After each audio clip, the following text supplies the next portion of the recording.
Hello guys, good morning. आज हम लोग क्लास 12th के हिस्ट्री के कुछ एमसीक्यू को करेंगे आज की क्लास में। तो चलिए आज का क्लास स्टार्ट करते हैं। तो हमारा पहला क्वेश्चन है, हड़प्पा किस नदी के किनारे स्थित है? पहला है रावी, दूसरा ऑप्शन है सतलुज, तीसरा ऑप्शन है झेलम, चौथा है सिंधु। तो हड़प्पा किस नदी के किनारे स्थित है? तो वो रावी नदी के किनारे स्थित है। तो चलिए हम लोग नेक्स्ट क्वेश्चन की ओर आगे बढ़ते हैं। हड़प्पा सभ्यता की खोज किसने की? पहला ऑप्शन है D R Sahni, option B है R D Banerjee, option C है राखल दास और ऑप्शन डी है इनमें से कोई नहीं। तो हड़प्पा सभ्यता की जो सबसे पहली खोज की थी वो कौन की थी? डी आर साहनी ने की थी। आर डी बनर्जी किसका खोज किए थे? मोहनजोदड़ो की खोज की थी। तो चलिए हम लोग नेक्स्ट क्वेश्चन की ओर आगे बढ़ते हैं। मोहनजोदड़ो की खोज किसने की?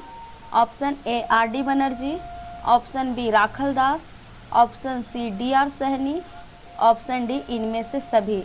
तो मोहनजोदड़ो की खोज किसने की थी? मोहनजोदड़ो की खोज कौन की थी? आर डी बनर्जी ने की थी। और डी आर साहनी किसकी खोज की थी? तो ये अभी हम लोग देखे थे, किसका? हड़प्पा की खोज किए थे। तो चलिए नेक्स्ट क्वेश्चन की ओर आगे बढ़ते हैं। तो हमारा नेक्स्ट क्वेश्चन है, दाढ़ी वाले पुरुष की पत्थर की मूर्ति कहाँ से मिली है? हम लोग 12th क्लास का बुक में देखे थे कि एक पुरुष है, उसका बहुत अच्छा से सेविंग किया हुआ है, बहुत ही डिज़ाइनदार। तो वो जो मूर्ति मिला है वो कहाँ से मिला है? मोहनजोदड़ो से।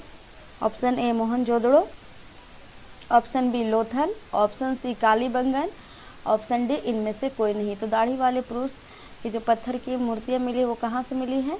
मोहनजोदड़ो से मिली है। तो चलिए हम लोग नेक्स्ट क्वेश्चन की ओर आगे बढ़ते हैं। तो हमारा नेक्स्ट क्वेश्चन है, हड़प्पा के लोगों की समाज किस प्रकृति के था? हड़प्पा के लोगों का जो समाज था वो कैसा था? मात्र सतात्मक था, या फिर पितृ सतात्मक था, या फिर मात्र सतात्मक या पितृ सतात्मक, दोनों। तो हम लोग पढ़ चुके हैं हड़प्पा के लोगों का समाज कैसा था?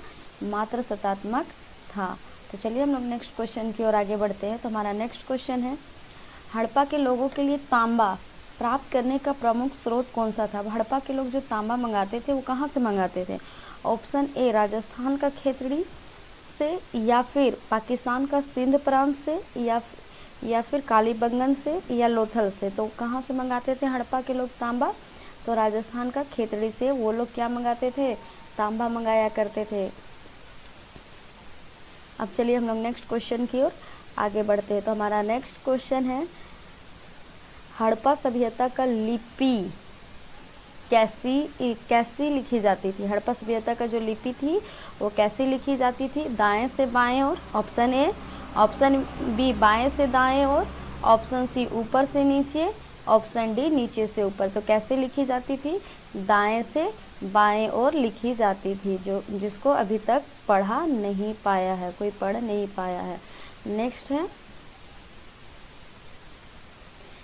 क्वेश्चन है, कांसे की नर्तकी की मूर्तियाँ किस स्थान से मिली है? Option A Mohenjodaro, option B Lothal, option C Kalibangan, option D Rakhigarhi. तो जो डांसिंग गर्ल थी, जो कांसे का बनाया गया था, वो बुक में दिया हुआ है। आप लोग 12th का बुक में देखिएगा। तो वो कहाँ से मिला था, ये पूछा जा रहा क्वेश्चन। तो कहाँ से मिला था? मोहनजोदड़ो से मिला था। लोथल से क्या मिला था? बंदरगाह मिला था। और कालीबंगन को किस नाम से जाना जाता है? काली रंग की चूड़ियाँ। नेक्स्ट है, सिंधु घाटी के लोग किन देवी देवताओं का पूजा किया करते थे? जिस तरह से अभी हम लोग पूजा करते हैं ना, शिव भगवान का, देवी माँ का, कोई काली का करता है, कोई दुर्गा का करता है, तो उसी तरह से सिंधु घाटी के लोग भी देवी देवताओं का पूजा करते थे। तो किन का करते थे? मातृ देवी और पशु का करते थे, या फिर पशुपतिनाथ, वृक्ष और लिंग का करते थे, या लिंग और योनि, या फिर इनमें से सभी। तो इसका आंसर क्या होगा? इनमें से सभी, क्योंकि हम लोग पढ़ चुके हैं कि मातृ देवी और पशु का भी लोग हड़प्पा सिंधु घाटी के लोग में पूजा किया करते थे। पशुपतिनाथ, वृक्ष और लिंग का भी करते थे, लिंग और योनि का भी किया करते थे। इसलिए इसका आंसर क्या होगा? इनमें से सभी। नेक्स्ट क्वेश्चन है, हड़प्पा सभ्यता के लोग अंधविश्वासों में विश्वास किया करते थे? ऑप्शन ए हाँ, ऑप्शन बी नहीं, ऑप्शन सी इनमें से कोई नहीं। तो हड़प्पा सभ्यता के लोग अंधविश्वासों में विश्वास किया करते थे। तो इसका आंसर क्या होगा? हाँ, तभी तो वो लोग ताबीज़ पहनते थे। और जादू टोना करते थे। नेक्स्ट क्वेश्चन है हमारा, हड़प्पा सभ्यता के लोग कुबाड़ वाले सांड पक्षियों का पूजा किया करते थे। ऑप्शन ए हाँ, ऑप्शन बी नहीं, ऑप्शन सी इनमें से कोई नहीं। तो बिल्कुल सही है, हड़प्पा सभ्यता के लोग कुबाड़ वाले सांड और पक्षियों का भी पूजा किया करते थे। तो इसका आंसर क्या होगा, ए हाँ। चलिए नेक्स्ट क्वेश्चन की ओर आगे बढ़ते हैं। तो नेक्स्ट क्वेश्चन है, हड़प्पा सभ्यता के पतन के क्या कारण थे। अब हड़प्पा सभ्यता पतन हुआ तो उसके पीछे क्या कारण है, कुछ न कुछ तो कारण होगा ही। तो ऑप्शन ए बाढ़, ऑप्शन बी महामारी, ऑप्शन सी जलवायु परिवर्तन, ऑप्शन डी इनमें से सभी। तो बहुत से पुरातत्वविद ये बोलते हैं कि बाढ़ आया होगा, इसी कारण से हड़प्पा सभ्यता का पतन हो गया।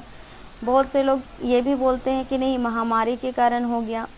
और भी जो खोजकर्ता लोग हैं वो लोग ये भी बोलते हैं कि जलवायु परिवर्तन के कारण भी हुआ होगा। तो इसका आंसर क्या होगा, डी इनमें से सभी। ये इन सभी कारणों से हड़प्पा सभ्यता क्या हो गया, पतन हो गया। तो चलिए हम लोग नेक्स्ट क्वेश्चन की ओर आगे बढ़ते हैं। तो हमारा नेक्स्ट क्वेश्चन है, विशाल स्नानागार और अनागार कहाँ पाया गया है। Option A Mohenjodaro, option B Lothal, option C Kalibangan, option D इनमें से सभी। तो विशाल स्नानागार कहाँ पाया गया है, मोहनजोदड़ो में पाया गया है। क्योंकि हम लोग देखे थे, पढ़े थे कि वहाँ पे बहुत अच्छे ढंग से तालाब बनाया गया था, उसमें दोनों तरफ से सीढ़ियाँ बनाया गया था उतरने के लिए, पानी भी जाने का रास्ता था कि वो पानी नहाने के बाद एक लाइन से वो चला जाए, जो नाली था, निकासी था, उससे वो चला जाए। कपड़ा चेंज करने के लिए भी रूम बनाया गया था तालाब के किनारे ही, जो बाथिंग है वहीं पे। तो हमारा नेक्स्ट क्वेश्चन है, तो चलिए हम लोग नेक्स्ट क्वेश्चन की ओर आगे बढ़ते हैं। तो हमारा नेक्स्ट क्वेश्चन है, मोहनजोदड़ो कहाँ स्थित है। तो ऑप्शन ए पाकिस्तान के सिंध प्रांत में, option B Gujarat, option C Pakistan के लाहौर, ऑप्शन डी इनमें से कोई नहीं। तो मोहनजोदड़ो कहाँ स्थित है, तो पाकिस्तान के सिंध प्रांत में स्थित है। चलिए नेक्स्ट क्वेश्चन की ओर आगे बढ़ते हैं। तो हमारा नेक्स्ट क्वेश्चन है, मोहनजोदड़ो कैसा शहर था। ऑप्शन ए मोहनजोदड़ो सुनियोजित नगर था, ऑप्शन बी मोहनजोदड़ो एक विशाल शहर था जो 125 हेक्टेयर क्षेत्रों में फैला हुआ था, ऑप्शन सी शहर 2 भागों में विभक्त था, ऑप्शन डी उपयुक्त सभी सही है।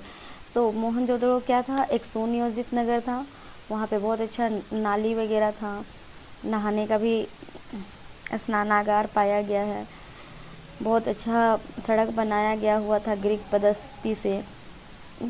सेकेंड है मोहनजोदड़ो विशाल शहर था, तो बिल्कुल सही है ये भी, क्योंकि मोहनजोदड़ो क्या था, विशाल शहर था और वो 125 हेक्टेयर क्षेत्रों में फैला हुआ था। ऑप्शन सी शहर 2 भागों में विभक्त था, तो बिल्कुल एक था ऊपरी शहर और एक था निचली शहर।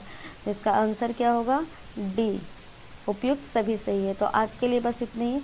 अगर आपको हमारा वीडियो अच्छा लगा हो तो लाइक कीजिएगा, सब्सक्राइब कीजिएगा और अपने दोस्तों को शेयर कीजिएगा। Thank you.